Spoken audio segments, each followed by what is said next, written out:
Mr. President, I also rise to celebrate this important anniversary. 50 years ago today, President Lyndon Baines Johnson signed into law Medicaid and Medicare with my favorite president sitting next to him, President Harry S. Truman.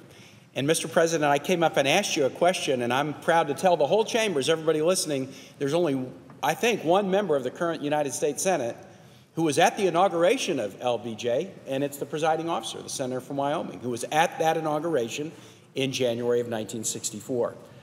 Clearly, the signature of Medicare and Medicaid was one of President Johnson's and one of our nation's proudest legislative achievements. Medicare, the landmark program to make sure seniors have access to health care, and Medicaid, equally critical, helping low-income seniors, children, and people with disabilities get their necessary health care.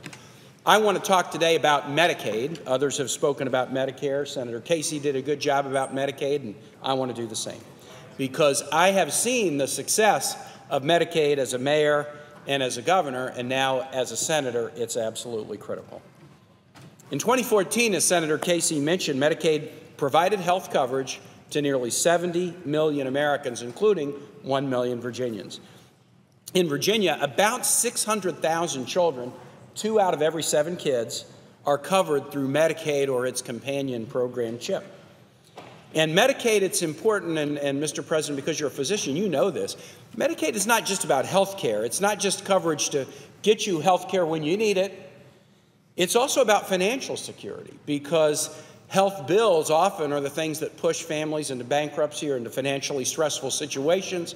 So the Medicaid coverage that covers 70 million Americans give them financial security.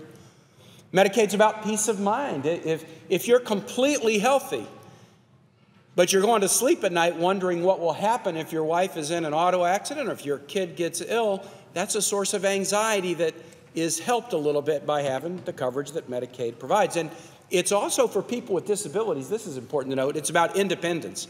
A lot of citizens with disabilities, because they're able to be on Medicaid, are able to work part-time because Medicaid provides them a coverage that enables them to live independent lives. That's what Medicaid's about. Now, today at 50, we think Medicaid is a given. But let me remind everybody, Medicaid was controversial when it was passed 50 years ago. In the House and Senate, there were a lot of no votes. And Medicaid was an opt-in program, not a mandate. States could decide whether to opt in or not. And a lot of states chose, we don't want to be part of Medicaid. They were the slowpoke states.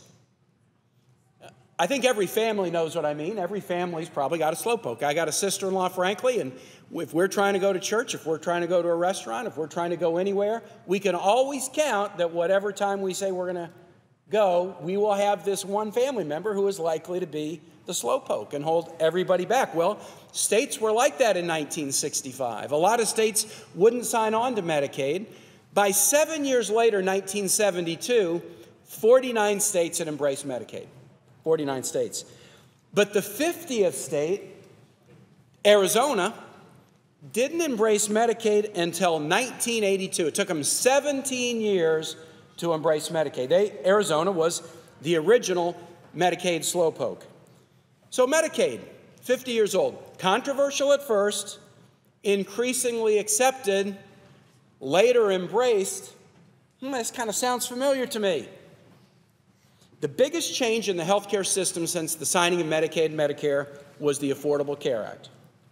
The Affordable Care Act has so many benefits: protecting people with pre-existing conditions, rebating premiums back to folks if they have to overpay their health insurers, making sure women don't have to pay differential premiums than men, so many other benefits. But the biggest benefit of the Affordable Care Act is that in the United States right now there are 16 million people walking around, going to work, being with their families, who have health insurance coverage because of this expansion of Medicaid who didn't have it before. 16 million people. That is a very big number. Let me tell you what 16 million people is, Mr. President and friends in the chamber, to put it in perspective. 16 million people have health insurance coverage because of the ACA who didn't have it before. That is the combined population of Alaska, Delaware, the District of Columbia, Hawaii, Idaho, Maine, Montana, Nebraska, New Hampshire, New Mexico, North Dakota, Rhode Island, South Dakota, Vermont, West Virginia, and, Mr. President, Wyoming. 15 states plus the District of Columbia, their combined populations have coverage because of the Affordable Care Act. But there's more to do. One piece of the ACA is the ability of states to expand Medicaid to cover those who make up to $16,000 a year. It's optional, like Medicaid was in 1965. 31 states have embraced the Medicaid expansion, but as of today, we've got 19 slowpokes, and I'm sad to say that Virginia is one of the slowpokes. Despite the best efforts of our current governor working so hard to try to get the state to accept Medicaid expansion, the legislature so far has blocked him from doing so. This is just like 1965, 50 years ago. There are states that get it and embrace the program, and then there are the slowpoke states. I'm here today not just to say happy birthday to Medicaid and Medicare, but to urge Virginia and the other slowpokes to get with the program. Here's what it would mean in Virginia. If Virginia accepts the Medicaid expansion, it would open up the possibility of health care coverage to another 400,000 people. Health care, financial security, independence for those with disabilities, peace of mind even when you're well. And if all 19 slowpoke states got on board, an additional 4 million Americans would get health insurance, which would take the ACA coverage number up to 20 million.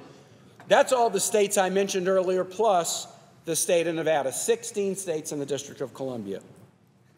Now, you shouldn't be consigned to second-class health status in this country because you live in one of the 19 slowpoke states, especially since your taxpayers are paying taxes to provide you coverage. Senator Brown and I have authored a letter signed by many in this body to the 19 slowpoke states, and we've asked them to join the program during Medicaid's 50th year. The program has an amazing legacy. The program has a bright future. Don't be a slowpoke. And Mr. President, I'm just going to conclude and say this. Remember how I said that Arizona was the original slowpoke, the last state, 17 years later, to embrace Medicaid in 1982? Well, they may have been the original slowpoke, but when it came to the ACA, they learned something. Arizona, with a Republican governor, 2 Republican senators, a Republican state legislature, an overwhelmingly Republican congressional delegation, voting for Republican candidates in presidential election, Arizona is not a slowpoke. Arizona has embraced the ACA. They're now a jackrabbit. Good for them. I hope Virginia joins them soon. I hope that all remaining 19 states join them soon. And I hope that 4 million more Americans can have health insurance coverage with the health and financial security and peace of mind that that will provide. Thank you, Mr. President, and I yield the floor.